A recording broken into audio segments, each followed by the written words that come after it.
promise of normalcy for the Middle East, and never have we been in more danger of seeing the entire region blow up. The Iranian nation has lost all control. Iran itself, the formidable powerhouse of the Middle East that evoked terror all over, has no defenses. The Israelis have systematically dismantled the terrorist hierarchy, the people who were responsible for the nuclear program, and we're down to a single critical issue. All of this chaos and all of this war will be for naught if the war ends with the regime intact and a recoverable nuclear program. It won't just be back to square one, it will be a disaster.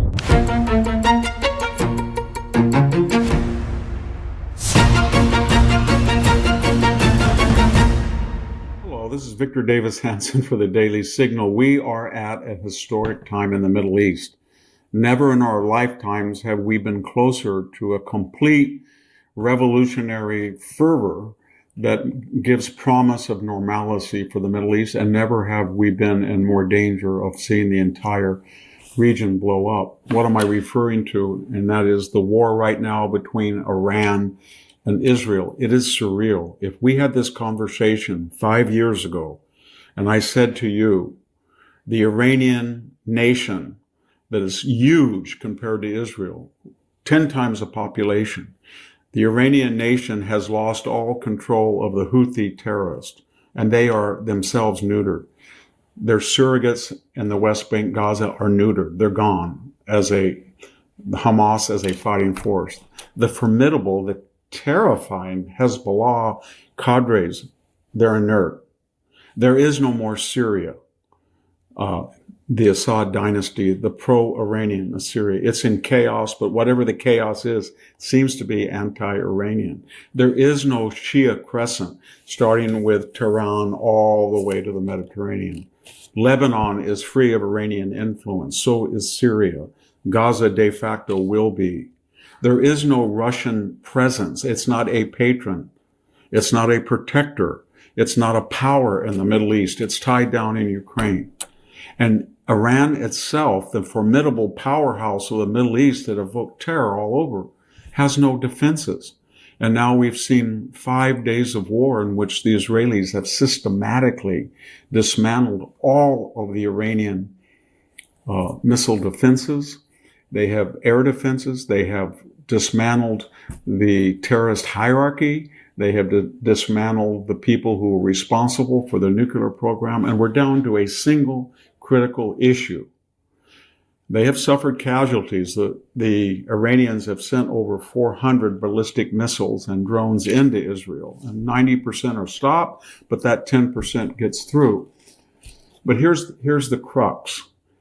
All of this chaos and all of this war will be for naught if Iran's theocracy emerges intact from this war and its nuclear infrastructure can either be quickly rebuilt, or there are elements of it that have been missed, and maybe there is enough fissionable material, if not already, soon to make another bomb. So here we are at the critical point. Should Israel continue? Does it have the ability to nullify the entire nuclear program, which was the object of this war? Or must it rely on the bunker buster devices, bombs of the United States? And if the United States should try to go into these key nuclear facilities and blow them up with the ordnance and the aircraft that it has, which Israel lacks, will it be fighting an optional Middle East war, of which the MAGA doctrine says no more forever wars, no more intervention in the Middle East, no more ground troops? Or can Trump say, I'm not an isolationist, I'm a Jacksonian. You should have known that when I took out Soleimani in my first term, when I took out Baghdadi, when I took out the Wagner Group. I don't like to intervene, but when people threaten the United States and our deterrence is a matter of conjecture, I want to ensure that they understand the repercussions. And so is there a fight between the isolationists and the Jacksonians, or is it just a minor group of people on the right who don't want any action at all? And we don't know the answer yet. But if this war should end with the Iranian regime intact and the elements of its nuclear program recoverable, then in some ways it will be all for naught. And people will make the necessary adjustments in the Middle East. And it won't be necessarily, well, Iran is still very weak. They've lost all their terrorist surrogates. They have no air defenses. They've lost their media. They've lost their commanding. It will be more like, my gosh, Iran survived everything that Israel and by association the United States threw at it. It's indestructible. And so we're at a critical cusp. Do you risk more danger by taking out and eliminating the nuclear threat for good, and by association humiliate the theocracy to the point it can be overthrown? Or do you play it safe and have negotiations and allow the regime and the remnants to survive? I don't like forever wars. I don't like preemptive wars. I do not like the United States intervening anywhere in that godforsaken area.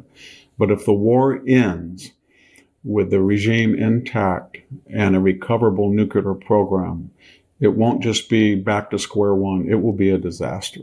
So we'll see what happens, and hold on, everybody. I think we're going to see things that we haven't seen in our lifetime in the Middle East, and it could turn out very bad, but it could also turn out to be quite revolutionary and remake the map of the entire region. Thank you very much. This is Victor Davis Hanson for the Daily Signal.